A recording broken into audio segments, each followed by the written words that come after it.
Hi, and welcome back to Making Sense of Faith, Week 3.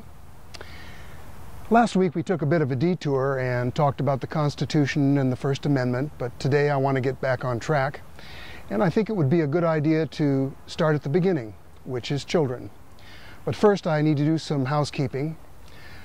I want to thank Jeffrey Wade, the very talented illustrator who did this week's cartoon, last week's, and I hope many to come. He's able to somehow take my primitive stick figures and turn them into something memorable. So thank you, Jeffrey.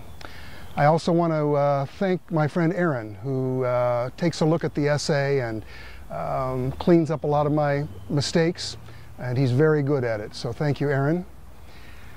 I have been asked to cite and reference authors and people I quote and facts that I quote with footnotes and other data. I think that that's such a cumbersome process for me in the length of time I have that I want to strike a balance. So what I've done this week is I've included the names of people that I quote, and sometimes just their name if I reference them. I hope that's enough. If it's not, we can look at it again in 2 weeks. And that brings me to the next question that I've been asked, which is, can you bring the video on every 2 weeks instead of every week? I just don't have time to look at it. I'm working and I want to respond. So I think that I can accommodate that. So this week, this video will stay on for 2 weeks. Anyway, you may have noticed that I'm in the great outdoors today. I've gotten out from behind the desk in honor of my own childhood. I am reminded on long summer days like this one of mornings when I'd get up and jump on my bicycle, ride off and not come back until after dark. Those were some pretty nice days. I'm sure you have similar memories. I was carefree. I was able to learn about the world around me, and in ways that teaching couldn't do.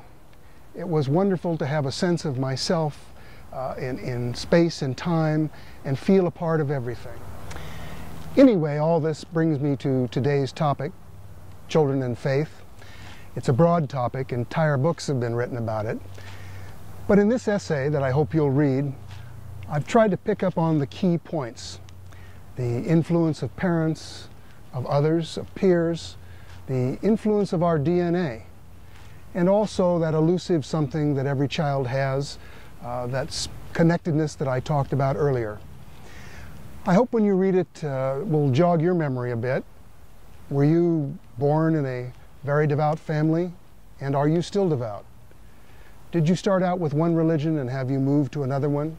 Have you given up faith altogether, and why? Or have you found faith later in life as an adult? I think these are all interesting questions, and they all start at childhood. So for now, I think I'm going to walk over to that tree over there and sit under the tree and pretend I'm 10 years old and do absolutely nothing.